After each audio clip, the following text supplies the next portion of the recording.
Girl. First of all, girl, I'll be forgetting about y'all.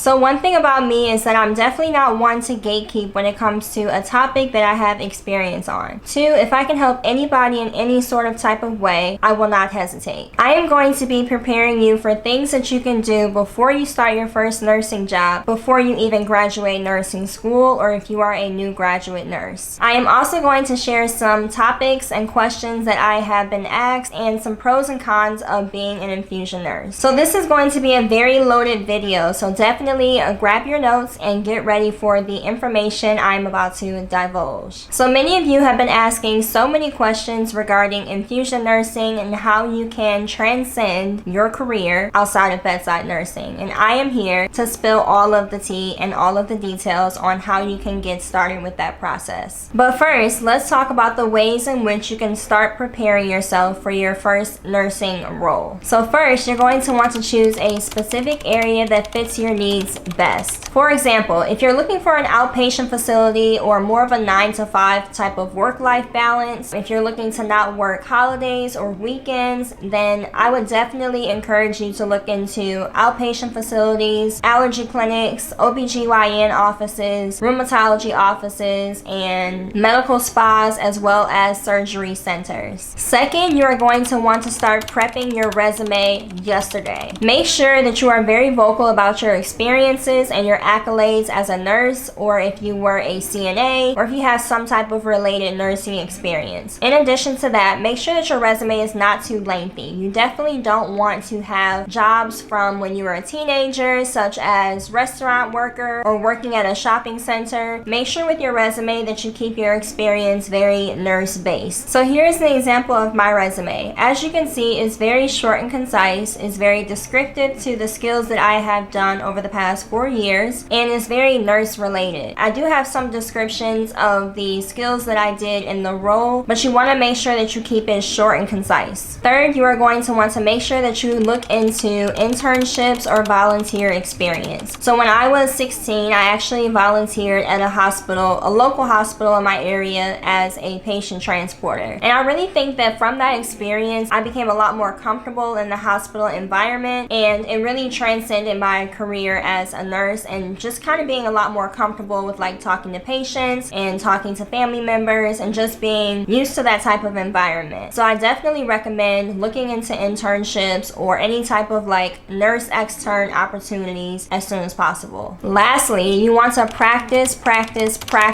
your interview skills as a nurse. Definitely look up some questions. I do have some that I can definitely list that are very popular questions that I feel like I've encountered throughout my nursing interview experience, that I feel like that are ones that you definitely want to focus on. To be honest with you, I have been using the same answers to those questions, and I've been a nurse for about 6 years now, and I've definitely been on numerous interviews throughout the years, and I just continue to use those same answers to those questions because it works, and it's a true life experience. It's a true patient experience, and I don't know, for me it just works. I just continue to recycle those same answers. That way I don't really get tripped up in interviews, and that is more honest to my experience as a nurse. Alright girls, so now that we've covered a few tips on how to kind of prepare for your first nursing job, let's talk about my life and my career change as a infusion nurse girly. So I do have a gentle disclaimer. For my safety, I won't be disclosing the actual company that I work for, but I will give you some resources and tips and tricks on how you can find a role that's very similar or just like mine. So I'm actually going to read some of the questions that I feel like a lot of you guys have asked me throughout the videos that I've been posting about being an infusion nurse. So let's do it. Question number 1 is, do you work under a physician? Yes, I definitely do. In order for me to infuse at the clinic or infuse at the office, there has to be a physician there at all times. I cannot infuse a patient when a physician is not there. So the office I actually work at has 2 physicians there and a physician's assistant or physician associate, whichever you call it. But yeah, I do definitely have to work under a physician in order to infuse medications. The second question is, what type of patients do you work with? So I work in a rheumatology office. We typically encounter patients that have rheumatoid arthritis, osteoporosis, psoriatic arthritis, lupus, and then we also have some neurology patients that have multiple sclerosis. So just kind of a whole range of things, but typically for the most part, unless we have referrals from neurology, I do work in a rheumatology office that has that population of patients. The next question is, what does infusion nursing entail? So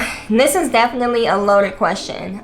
Infusion nursing is a wide range of things. I think it definitely differs from state to state, but I would say for the most part, from my job, I infuse patients with certain medications that are ordered by the physician, of course, based on the person's diagnosis. My days in the office typically consist of scheduling patients, dealing with insurance, so submitting claims to insurance for coverage for a certain medication. I also infuse patients, obviously. I have to order supplies whenever we're running out of things. And inventory, I definitely do a lot of inventory because we get medication shipped to our office every single day. So I will have to inventory medications to make sure that I've been sent the correct amount of medications for what I have to infuse for the week, if that makes sense. But yeah, it's a lot of it's a lot of office work, I would say, but it also is a lot of technical skills, which I do like the balance of both. Ooh, this is a good one. Can a LPN be an infusion nurse? Girl. First of all, I really be forgetting about my LPNs out there, and I am so sorry because I'm a registered nurse and I feel like that a lot of my content is centered around like being an RN. Girl, I'll be forgetting about y'all. Shame on me. Shame on me for forgetting about my LPNs. I would definitely say, based off of the research that I've done, yes, a LPN can definitely be an infusion nurse depending on your state. So I live in Georgia. I think our laws are a little bit different from state to state, and I found that LPNs can definitely work in an infusion nurse office, such as like a hematology office, oncology, and rheumatology. So definitely research it based on your state. I don't know if LPNs can actually start the IV, but I will say that in order to kind of like boost your resume and make you more qualified as a hire, definitely look into IV certification classes, because that might be something that you might want to take to build up your resume. So yes, I would say yes, the LPNs can definitely be infusion nurses, but I would just make sure that you look at your state regulations and your Board of Nursing requirements. So yeah, I hope that answered that question. But yeah, I be forgetting about my LPNs, and shame on me for doing that, but I got y'all. Next question. Ooh, this is a big one. So my mom actually asked me about this before I even started my infusion nursing job. It was a really big deal to her, and she wanted to make sure that I did not encounter these type of medications. So the question is, do you work with chemotherapy at all? Like chemotherapy medications? And the answer is no, I don't. I'm actually really glad that I don't, because although I don't have kids yet, I knew that I wanted to start a family eventually. That's why I wanted to kind of go to infusion nursing for a lot more slower of a pace of a job, less stress, less work on my body. And that was a question that my mom asked, was wondering if I actually encounter or have to use chemotherapy medications, because although there's ways to protect yourself from, risk factors with using oncology medications, there is still a risk of developing cancer of some sort. So that was definitely something that was a deciding factor for me, and definitely a question that I had on my interview, was if we actually work with chemotherapy drugs, and we don't. So we do work with immunosuppressant medication, which obviously that population of patients are very delicate as far as them being immunocompromised based on the medications that they are receiving. But no, I don't work with any oncology medications, just immunosuppressants. So similar, I mean, they have the same action, which is suppressing your immune system, but obviously chemotherapy medications, there's a lot more precautions that you have to take, gowning up, double gloving, eyeglasses, things like that. And I don't think we have any medications that we have to do that with besides one, and that is Reclass, or zoledronic acid. It's for osteoporosis.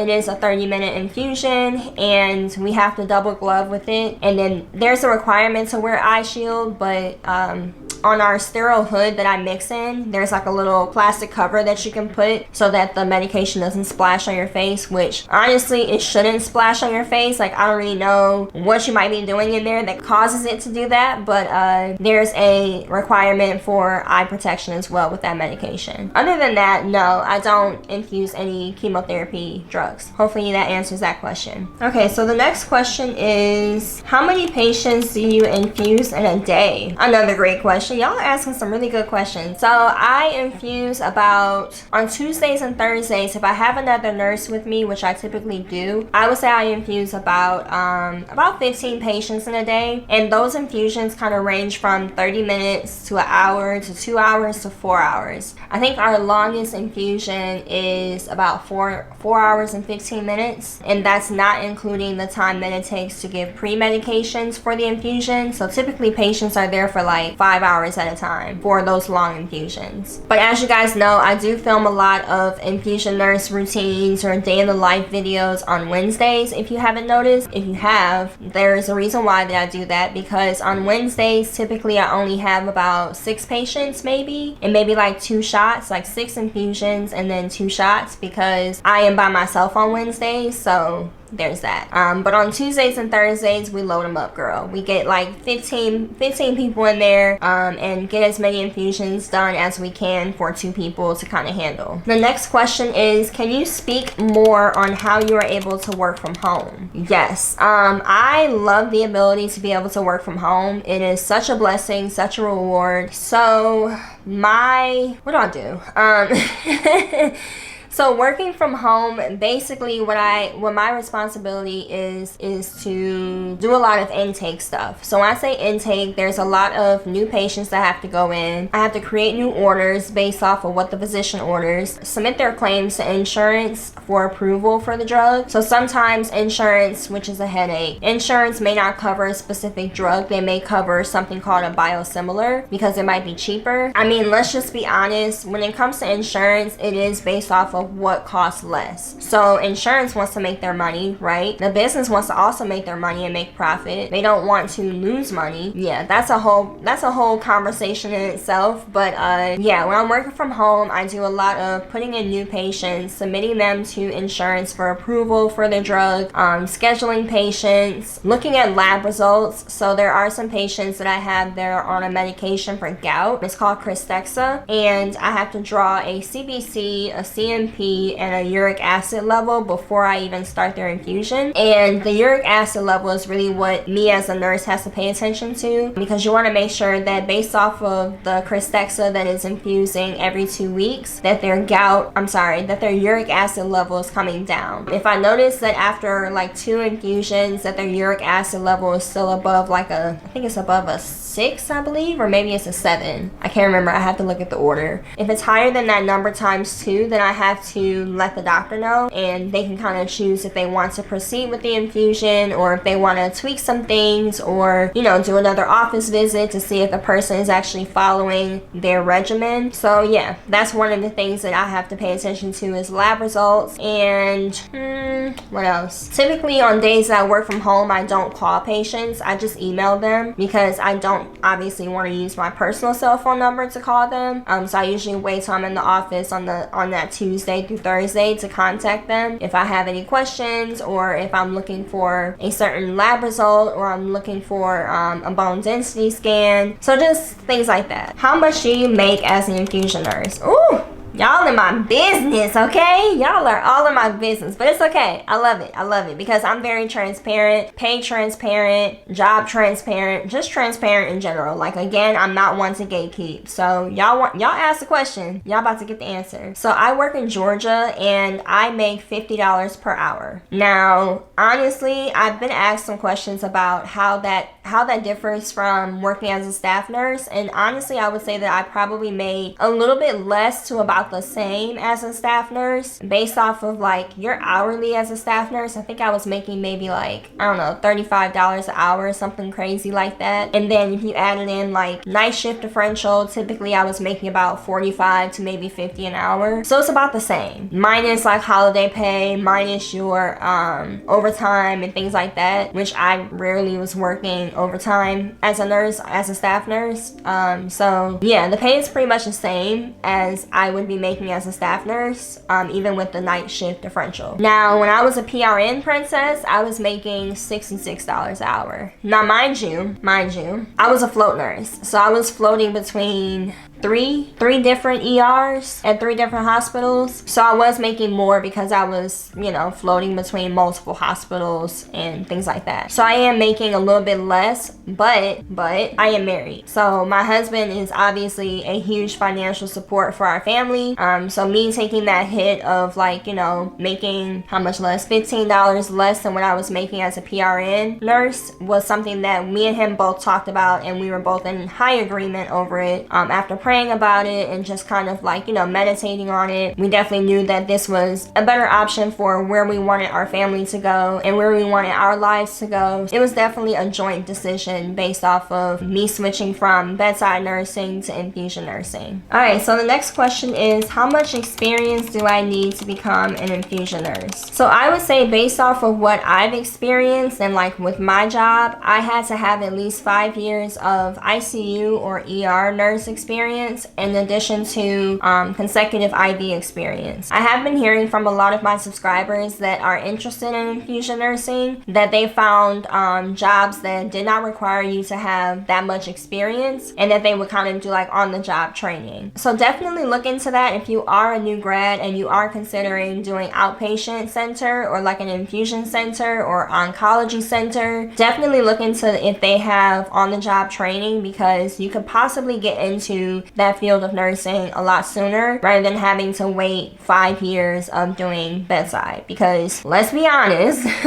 not many of us even make it to 5 years doing bedside nursing. So if you can get in sooner, I do recommend it. But personally, I will say that you should have at least 1 year of nursing hospital experience. It definitely does show up. Like, it shows up if you have a patient that has an allergic reaction or, you know, has a medical crisis that if you don't know what you're doing or you don't have the experience, it can be bad. Especially if you're the only nurse there. Like, in my center, I'm the only nurse there. Like, it's me and my coworker that are nurses, and then everybody else in there is either a medical assistant, a office clerk, or we have 2 physicians and a PA that's in the office at all times. So it would behoove you just to have the experience, at least 1 year of hospital experience before you specialize in infusion nursing. That's just my personal recommendation, but yeah. Okay, so the next question is, do you accrue PTO? Yes, absolutely. That is definitely a requirement for me when it comes to accepting the position. I definitely had to have a 401k, which I think that's the next question.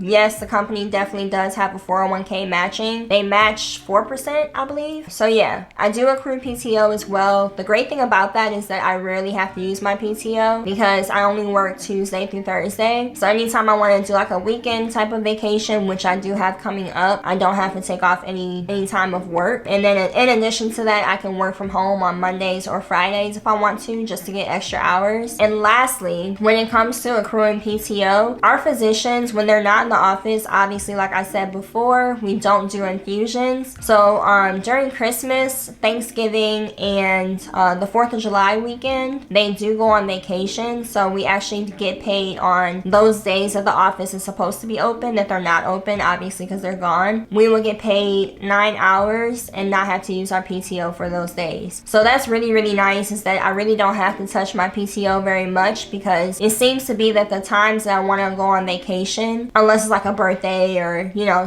some random trip type of thing, I really don't have to use my PTO because we're going to be gone anyway. Like Christmas break, I'll probably go back to Columbus to visit my husband's family, so I won't have to take off any time for that, because obviously they're already paying me to, you know, be off of work. So it's God sent. It's really, really nice. I love that about my job. So what are some cons to being an infusion nurse? That's a great question. So unlike working in the hospital, I don't get to have like extra pay. So I don't get those opportunities to work holidays, which I didn't want to anyway. That was a no-go for me. I did not want to work any more holidays or weekends. But in the hospital, you are able to make more money on the weekends typically. In addition to that, obviously you make time and a half for certain holidays. So there is not that opportunity for making extra money per se. But I will say the turn to that is that if you have a coworker, like something that I recently encountered is that my coworker was sick. So this past Friday, I actually worked for her at her neurology office, and my manager actually gave me incentive pay, but also like paid me for the mileage that it took me to get to work. And then in addition to that, I got paid for that day as well. So there's definitely ways around it. So if they're not able to find a nurse to kind of cover that shift, like a float nurse of some sort, then if you cover that shift, your manager would typically compensate you in some sort of way, whether it's extra pay, whether it's an incentive bonus on top of your hourly pay, or paying you for mileage, or things like that. So they definitely take care of you very well when it comes to if they have to like have you work on a day that you're typically off. They definitely don't want to inconvenience you, but if you do them a favor, then they definitely take care of you. So I definitely appreciate that about my company. How do I apply to become an infusion nurse? So there are countless jobs on Indeed, which is where I found my job. I found my job on Indeed. I just went and looked up infusion nurse jobs. I will say that because I work in a doctor's office, I think I have a lot more security when it comes to if something were to go wrong, my physician's right there. I don't really know how home infusions work. Like I think of home infusions like home health nursing, which kind of like I kind of pushed away from, because I really don't know if there's a whole lot of like safety with it when it comes to that. I feel a lot more safe when I'm working under a physician, under a direct supervision of a physician if anything were to go wrong, versus home infusion nursing. I don't think that you have a physician that is there at all times. So that's definitely something that you want to look into, ask questions about, because there are home infusion nurse jobs on Indeed that you can apply to. But that's not where I personally work, and that's not probably an area that I would recommend at all, especially when it comes to these medications. And then you're also dealing with a population that is very delicate. They also have other health issues as well. So I don't know, for me, I just feel a lot more comfortable working at a doctor's office under the direct supervision of a physician if anything were to go wrong. Yeah. To each their own though. I think that there's numerous jobs out there on Indeed, so definitely check them out and just kind of see what the best fit would be for you. All right.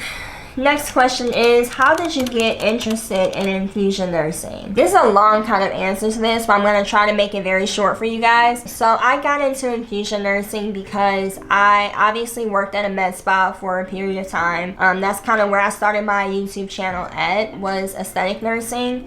So I've always been very interested in like holistic ways of medicine or holistic forms of medicine, such as infusions or IV vitamin drips, things like that. Plus I'm just really good at doing IVs, so that's probably my favorite skill as a nurse. So it kind of started from being a medical spa nurse and being an IV nurse, doing IV drips, things like that first. And then I had a conversation with a person at the hospital actually that was a coworker of mine. He was like, you know one of the easiest jobs I've ever worked at, but like they didn't pay enough money was? And I was like, well, what? He was like, an infusion nurse. He said that it was the easiest nursing job that he ever encountered, but he said that they only paid like $40 an hour. So at that point when he told me that, and this is actually like, this happened maybe about 2 months before I actually found my job, it was very discouraging, to be honest with you, because I was already making like $65 an hour as a PRN nurse. And at the time I just didn't feel like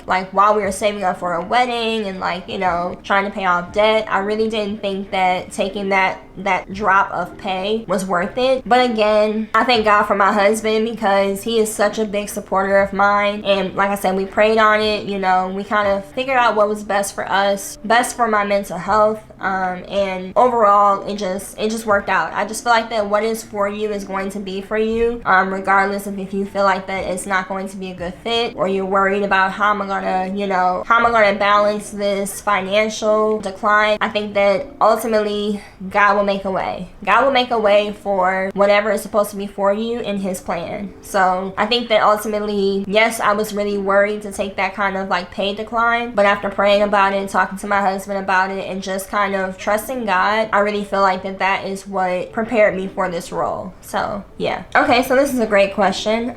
What do you do if a patient has an allergic reaction to infusions? So you do the same thing that you would do in the hospital.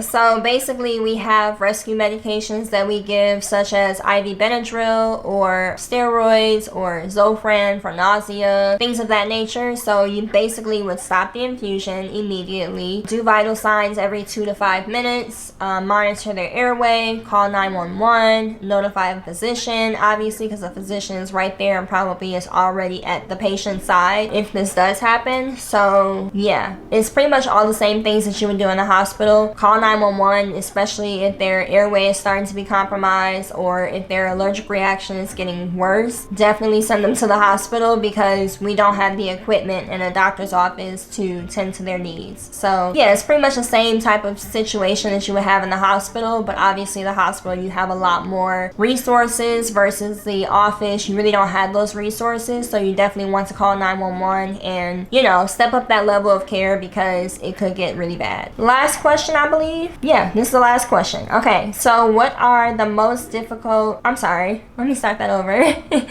What is the most difficult part of being an infusion nurse?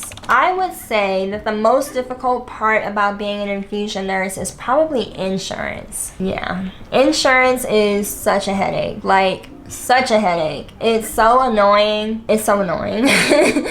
I think it's more annoying for patients, to be honest, because they don't always fully understand why they cannot get coverage for their medication that they've been on for 10 plus years. What really kind of sucks and really screws up things is when a person switches insurances. So say they have been with Blue Cross Blue Shield for the past 5 years, and they've been on Benlysta for lupus, and then all of a sudden they get a new job, or maybe they turn 26 and now they're off of their parents' insurance and they have to get their own insurance, and they go with a different insurance company. Well, when I said earlier that it's all about money, I meant that. So if the insurance doesn't want to cover your Benlysta anymore, regardless of how well you've been doing on the medication and how it's been really helping with your flare-ups, like for them, it's kind of more so about money and what's cost effective, which is kind of disheartening in a way, because this is people's lives that we're talking about. This is people's well-being, the ability for them to get to work and to just function throughout the day. So it really does kind of suck when you see a patient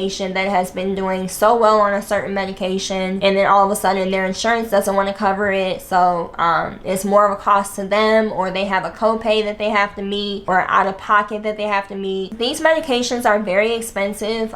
Some of them are $10,000, $30,000, even more than that. So they're very expensive, and that's per infusion, by the way. So they're very expensive, and I do understand that obviously having an autoimmune disorder is not something that a person brings upon themselves, but it's just really sad to see when a person is doing so well on a medication and then the insurance doesn't want to cover it, so they're forced to kind of like, you know, be without their medication for a period of time. The good thing is that there are copay assistance programs to kind of assist people with the payment, but not everybody qualifies for that. So yeah, I would say that that's probably the most difficult part of being an infusion nurse, is having to go back and forth with insurance companies as far as like, you know, what they're going to cover, and then having to kind of tell the patient why their medication is not being covered, and kind of like, you know, what the next steps are. So that's probably the hardest thing. I don't encounter that a lot. Yeah, I would say that that's probably the most like disheartening part of being an infusion nurse, is having to tell patients that kind of bad news. So